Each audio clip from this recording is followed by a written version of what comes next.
I'd like to tell you about the strangest secret in the world. Some years ago, the late Nobel Prize-winning Dr. Albert Schweitzer was being interviewed in London, and a reporter asked him, "Doctor, what's wrong with men today?" And the great doctor was silent a moment, and then he said, "Men simply don't think." It's about this that I want to talk with you. We live today in a golden age. This is an era that man has looked forward to, dreamed of, and worked toward for thousands of years. But since it's here, we pretty well take it for granted. We in America are particularly fortunate to live in the richest land that ever existed on the face of the earth, a land of abundant opportunity for everyone. But do you know what happens? Well, let's take 100 men who start even at the age of 25. Do you have any idea what will happen to those men by the time they're 65? These 100 men who all start even at the age of 25 believe they're going to be successful. If you ask any one of these men if he wanted to be a success, he'd tell you he did. And you'd notice that he was eager toward life, that there was a certain sparkle to his eye, an erectness to his carriage, and life seemed like a pretty interesting adventure to him. But by the time they're 65, 1 will be rich. 4 will be financially independent. 5 will still be working. 54 will be broke. Now think a moment. Out of the 100, only 5 make the grade. Now why do so many fail? What has happened to the sparkle that was there when they were 25? What's become of the dreams, the hopes, the plans? And why is there such a large disparity between what these men intended to do and what they actually accomplished? When we say about 5% achieve success, we have to define success. And here's the best definition I've ever been able to find. Success is the progressive realization of a worthy ideal.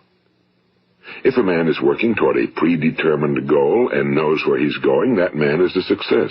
If he's not doing that, he's a failure. Success is the progressive realization of a worthy ideal. Rollo May, the distinguished psychiatrist, wrote a wonderful book called Man's Search for Himself. And in this book he says, the opposite of courage in our society is not cowardice. It is conformity. And there you have the trouble today. It's conformity, people acting like everyone else without knowing why, without knowing where they're going. Now think of it. In America right now, there are over 18 million people 65 years of age and older. And most of them are broke. They're dependent on someone else for life's necessities. Now, we learn to read by the time we're 7. We learn to make a living by the time we're 25. Usually by that time, we're not only making a living, we're supporting a family. And yet by the time we're 65, we haven't learned how to become financially independent in the richest land that has ever been known. Why? We conform. And the trouble is that we're acting like the wrong percentage group, the 95 who don't succeed. Now, why do these people conform? Well, they really don't know. These people believe that their lives are shaped by circumstances, by things that happen to them, by exterior forces. They're outer-directed people. A survey was made one time that covered a lot of men, working men, and these men were asked, "Why do you work? Why do you get up in the morning?" 19 out of 20 had no idea. If you ask them, they'll say, well, everyone goes to work in the morning, and that's the reason they do it, because everyone else is doing it. Now let's get back to our definition of success. Who succeeds? The only person who succeeds is the person who is progressively realizing a worthy ideal. He's the person who says, I'm going to become this, and then begins to work toward that goal. I'll tell you who the successful people are. A success is the school teacher who's teaching school because that's what he or she wants to do. The success is the woman who's a wife and mother because she wanted to become a wife and mother and is doing a good job of it. The success is the man who runs the corner gas station because that was his dream. That's what he wanted to do. The success is the successful salesman who wants to become a top-notch salesman and grow and build with his organization. A success is anyone who is doing deliberately a predetermined job because that's what he decided to do deliberately. But only 1 out of 20 does that. That's why today there isn't really any competition unless we make it for ourselves. Instead of competing, all we have to do is create. You know, for 20 years, I looked for the key which would determine what would happen to a human being. Was there a key I wanted to know which would make the future a promise that we could foretell to a large extent? Was there a key that would guarantee a person's becoming successful if he only knew about it and knew how to use it? Well, there is such a key, and I've found it. Have you ever wondered why so many men work so hard and honestly without ever achieving anything in particular, and others don't seem to work hard and yet seem to get everything? They seem to have the magic touch. You've heard them say that about someone. Everything he touches turns to gold. And have you ever noticed that a man who becomes successful tends to continue to become successful? And on the other hand, have you noticed how a man who's a failure tends to continue to fail? Well, it's because of goals. Some of us have goals, some don't. People with goals succeed because they know where they're going. It's that simple. Think of a ship leaving a harbor, and think of it with the complete voyage mapped out and planned. The captain and crew know exactly where it's going and how long it'll take. It has a definite goal. Now, 9,999 times out of 10,000, it will get to where it started out to get. Now, let's take another ship, just like the first, only let's not put a crew on it or a captain at the helm. Let's give it no aiming point, no goal, no destination. We just start the engines and let it go. I think you'll agree with me that if it gets out of the harbor at all, it will either sink or wind up on some deserted beach, a derelict. It can't go anyplace because it has no destination and no guidance, and it's the same with a human being. Take the salesman, for example. There's no other person in the world today with the future of a good salesman. Selling is the world's highest paid profession, if we're good at it and if we know where we're going. Every company needs top-notch salesmen, and they reward those men. The sky's the limit for them. But how many can you find? Someone once said the human race is fixed, not to prevent the strong from winning, but to prevent the weak from losing. The American economy today can be likened to a convoy in time of war. The entire economy is slowed down to protect its weakest link, just as the convoy had to go at the speed that would permit its slowest vessel to remain in formation. That's why it's so easy to make a living today. It takes no particular brains or talent to make a living and support a family today. So we have a plateau of so-called security, if that's what a person's looking for. But we do have to decide how high above this plateau we want to aim. Now let's get back to the strangest secret in the world, the story that I wanted to tell you today. Why do men with goals succeed in life and men without them fail? Well, let me tell you something which, if you really understand it, will alter your life immediately. If you understand completely what I'm going to tell you from this moment on, your life will never be the same again. You will suddenly find that good luck just seems to be attracted to you. The things you want just seem to fall in line, and from now on you won't have the problems, the worries, the gnawing lump of anxiety that perhaps you've experienced before. Doubt, fear, well, they'll be things of the past. Here's the key to success and the key to failure. We become what we think about. Now let me say that again. We become what we think about. Throughout all history, the great wise men and teachers, philosophers and prophets have disagreed with one another on many different things. It's only on this one point that they are in complete and unanimous agreement. Listen to what Marcus Aurelius, the great Roman emperor, said. A man's life is what his thoughts make of it.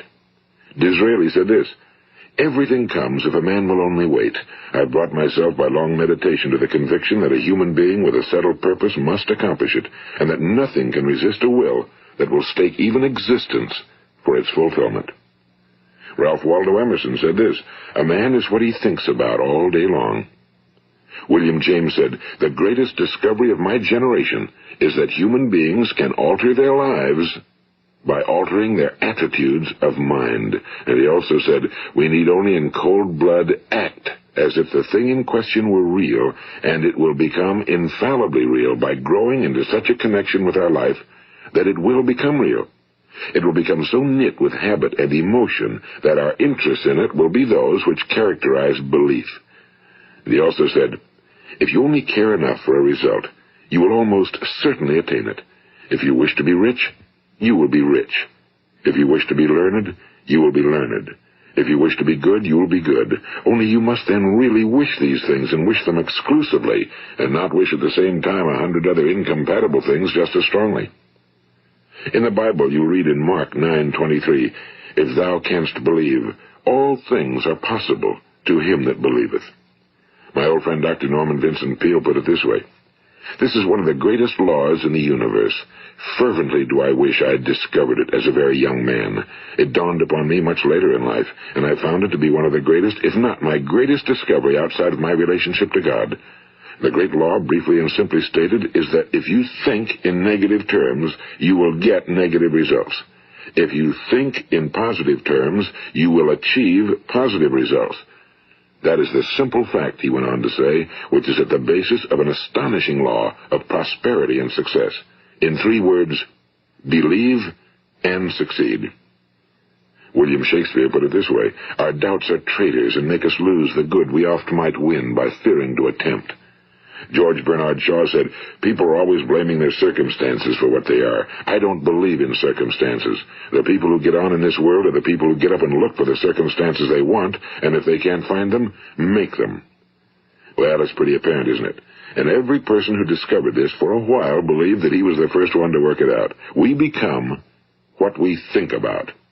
Now, it stands to reason that a person who's thinking about a concrete and worthwhile goal is going to reach it, because that's what he's thinking about, and we become what we think about. Conversely, the man who has no goal, who doesn't know where he's going, and whose thoughts must therefore be thoughts of confusion and anxiety and fear and worry, becomes what he thinks about. His life becomes one of frustration and fear and anxiety and worry. And if he thinks about nothing, he becomes nothing. Now, how does it work? Why do we become what we think about? Well, I'll tell you how it works as far as we know. Now, to do this, I want to tell you about a situation that parallels the human mind. Suppose a farmer has some land, and it's good fertile land. Now, the land gives the farmer a choice.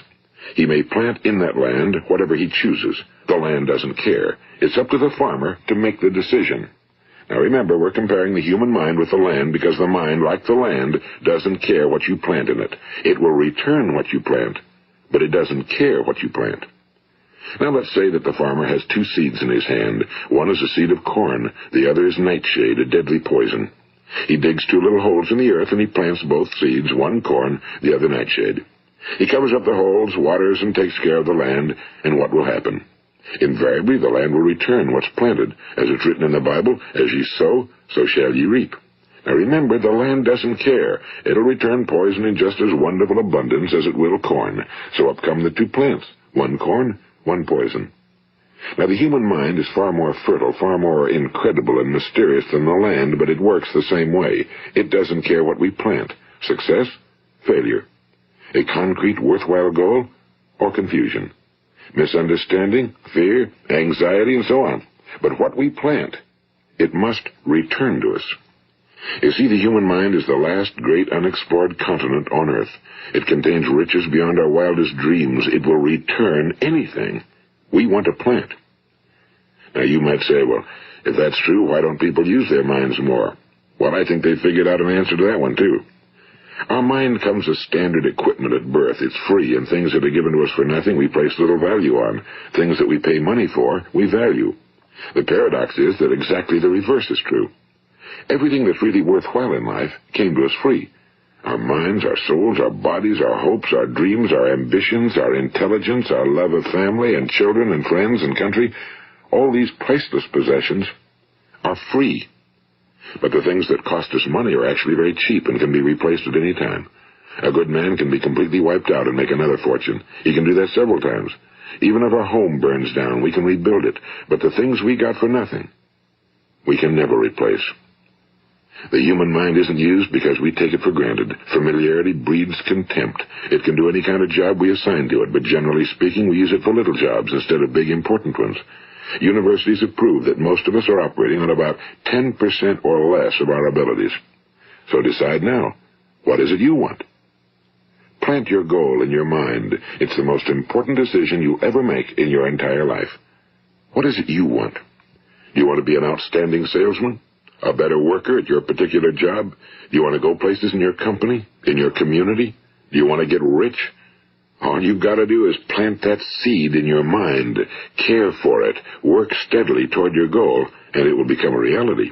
It not only will, there's no way that it cannot. You see, that's a law, like the laws of Sir Isaac Newton, the laws of gravity. If you get on top of a building and jump off, you'll always go down. You'll never go up, and it's the same with all the other laws of nature. They always work. They're inflexible. Think about your goal in a relaxed, positive way. Picture yourself in your mind's eye as having already achieved this goal. See yourself doing the things you will be doing when you've reached your goal. Ours has been called the phenobarbital age, the age of ulcers and nervous breakdowns and tranquilizers, at a time when medical research has raised us to a new plateau of good health and longevity. Far too many of us worry ourselves into an early grave trying to cope with things in our own little personal ways without learning a few great laws that will take care of everything for us. These things we bring on ourselves through our habitual way of thinking. Every one of us is the sum total of his own thoughts. He is where he is because that's exactly where he really wants to be, whether he'll admit that or not. Each of us must live off the fruit of his thoughts in the future, because what you think today and tomorrow, next month and next year, will mold your life and determine your future. You're guided by your mind. I remember one time I was driving through eastern Arizona, and I saw one of those giant earth-moving machines roaring along the road at about 35 miles an hour with what looked like 30 tons of dirt in it. A tremendous, incredible machine, and there was a little man perched way up on top with the wheel in his hands guiding it. And as I drove along, I was struck by the similarity of that machine to the human mind. Just suppose you're sitting at the controls of such a vast source of energy. Are you going to sit back and fold your arms and let it run itself into a ditch? Or are you going to keep both hands firmly on the wheel and control and direct this power to a specific, worthwhile purpose? It's up to you. You're in the driver's seat. You see, the very law that gives us success is a two-edged sword. We must control our thinking. The same rule that can lead a man to a life of success, wealth, happiness, and all the things he ever dreamed of for himself and his family. That very same law can lead him into the gutter. It's all in how he uses it, for good or for bad. This is the strangest secret in the world. Now, why do I say it's strange, and why do I call it a secret? Actually, it isn't a secret at all. It was first promulgated by some of the earliest wise men, and it appears again and again throughout the Bible, but very few people have learned it, understand it. That's why it's strange, and why for some equally strange reason it virtually remains a secret. I believe that you could go out and walk down the main street of your town and ask one man after another what the secret of success is, and you probably wouldn't run into one man in a month who could tell you. Now, this information is enormously valuable to us if we really understand it and apply it. It's valuable to us not only for our own lives, but the lives of those around us, our families, employees, associates, and friends. Life should be an exciting adventure. It should never be a bore. A man should live fully, be alive. He should be glad to get out of bed in the morning. He should be doing a job he likes to do because he does it well. One time I heard Grove Patterson, the great late editor-in-chief of the Toledo Daily Blade, make a speech, and as he concluded his speech, he said something I've never forgotten. He said, "My years in the newspaper business have convinced me of several things. Among them, that people are basically good, and that we came from someplace, and we're going someplace. So we should make our time here an exciting adventure.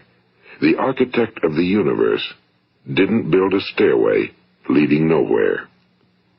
And the greatest teacher of all, the carpenter from the plains of Galilee, gave us the secret time and time again. As ye believe, so shall it be done unto you. I've explained the strangest secret in the world and how it works. Now, on this side, I want to explain how you can prove to yourself the enormous returns possible in your own life by putting this secret to a practical test. I want you to make a test that will last 30 days. It isn't going to be easy, but if you'll give it a good try, it will completely change your life for the better. Now, back in the 17th century, Sir Isaac Newton, the English mathematician and natural philosopher, gave us some natural laws of physics which apply as much to human beings as they do to the movement of bodies in the universe.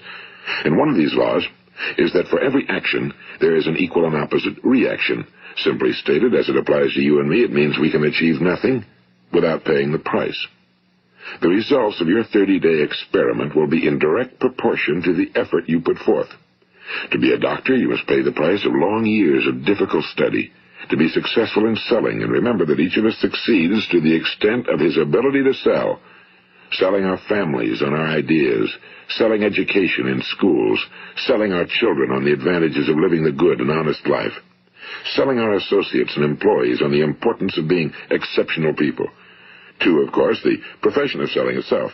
But to be successful in selling our way to the good life, we must be willing to pay the price. Now, what is that price? Well, it's many things. First, it's understanding emotionally, as well as intellectually, that we literally become what we think about, that we must control our thoughts if we're to control our lives. It's understanding fully that as ye sow, so shall ye reap. Second, it's cutting away all fetters from the mind and permitting it to soar as it was divinely designed to do. It's the realization that your limitations are self-imposed and that the opportunities for you today are enormous beyond belief. It's rising above narrow-minded pettiness and prejudice. And third, it's using all your courage to force yourself to think positively on your own problem, to set a definite and clearly defined goal for yourself, to let your marvelous mind think about your goal from all possible angles, to let your imagination speculate freely upon many different possible solutions, to refuse to believe that there are any circumstances sufficiently strong to defeat you in the accomplishment of your purpose, to act promptly and decisively when your course is clear, and to keep constantly aware of the fact that you are, at this moment, standing in the middle of your own acres of diamonds, as Russell Conwell used to point out. And fourth, save at least 10% of every dollar you earn. It's also remembering that no matter what your present job, it has enormous possibilities, if you're willing to pay the price. Now let's just go over the important points in the price each of us must pay to achieve the wonderful life that can be ours. It is, of course, worth any price. 1. You will become what you think about. 2. Remember the word imagination and let your mind begin to soar. 3. Courage. Concentrate on your goal every day. 4. Save 10% of what you earn. And 5. Action. Ideas are worthless unless we act on them. Now, I'll try to outline the 30-day test I want you to make. Keep in mind that you have nothing to lose by making this test and everything you could possibly want to gain. There are 2 things that may be said of everyone. Each of us wants something, and each of us is afraid of something. I want you to write on a card what it is you want more than anything else. It may be more money. Perhaps you'd like to double your income or make a specific amount of money. It may be a beautiful home. It may be success at your job. It may be a particular position in life. It could be a more harmonious family. Each of us wants something. Now write down on your card specifically what it is you want. Make sure it's a single goal and clearly defined. You needn't show it to anyone, but carry it with you so that you can look at it several times a day. Think about it in a cheerful, relaxed, positive way each morning when you get up, and immediately you have something to work for, something to get out of bed for, something to live for. Look at it every chance you get during the day and just before going to bed at night. And as you look at it, remember that you must become what you think about, and since you're thinking about your goal, you realize that soon it will be yours.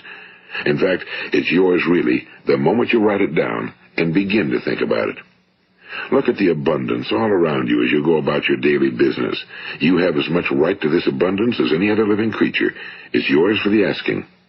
Now we come to the difficult part. Difficult because it means the formation of what is probably a brand new habit, and new habits are not easily formed. Once formed, however, it will follow you for the rest of your life. Stop thinking about what it is you fear. Each time a fearful or negative thought comes into your consciousness, replace it with a mental picture of your positive and worthwhile goal. And there will come times when you'll feel like giving up. It's easier for a human being to think negatively than positively. That's why only 5% are successful. You must begin now to place yourself in that group. For 30 days, you must take control of your mind. It will think about only what you permit it to think about. Each day for this 30-day test, do more than you have to do. In addition to maintaining a cheerful, positive outlook, give of yourself more than you've ever done before. Do this knowing that your returns in life must be in direct proportion to what you give. The moment you decide on a goal to work toward, you're immediately a successful person. You are then in that rare and successful category of people who know where they're going.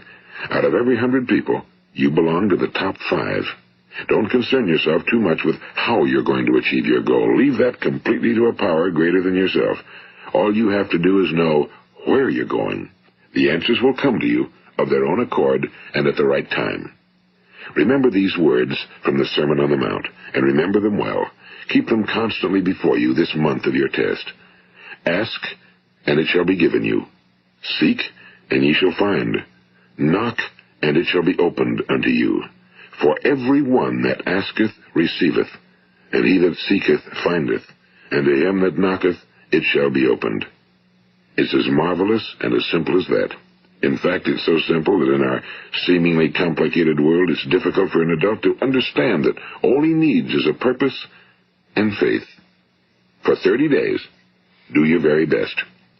If you're a salesman, go at it as you've never done before, not in a hectic fashion, but with the calm, cheerful assurance that time well spent will give you the abundance in return you deserve and want. If you're a homemaker, devote your 30-day test to completely giving of yourself without thinking about receiving anything in return, and you'll be amazed at the difference it makes in your life. No matter what your job, do it as you've never done it before for 30 days. And if you've kept your goal before you every day, you'll wonder and marvel at this new life you've found. Dorothea Brand, the outstanding editor and writer, discovered it for herself and tells about it in her fine book, Wake Up and Live. Her entire philosophy is reduced to the words, act as though it were impossible to fail. She made her own test with sincerity and faith, and her entire life was changed to one of overwhelming success. Now, you make your test for 30 full days. Don't start your test until you've made up your mind to stick with it. You see, by being persistent, you're demonstrating faith. Persistence is simply another word for faith. If you didn't have faith, you'd never persist. If you should fail during your first 30 days, by that I mean suddenly find yourself overwhelmed by negative thoughts, you've got to start over again from that point and go 30 more days. Gradually, your new habit will form until you find yourself one of that wonderful minority to whom virtually nothing is impossible. And don't forget the card. It's vitally important as you begin this new way of living. On one side of the card, write your goal, whatever it may be. On the other side, write the words we've quoted from the Sermon on the Mount. Ask, and it shall be given you. Seek, and ye shall find. Knock, and it shall be opened unto you. Nothing great was ever accomplished without inspiration. See that during these crucial first 30 days, your own inspiration is kept at a peak. And above all, don't worry. Worry brings fear, and fear is crippling. The only thing that can cause you to worry during your test is trying to do it all yourself. Know that all you have to do is hold your goal before you. Everything else will take care of itself.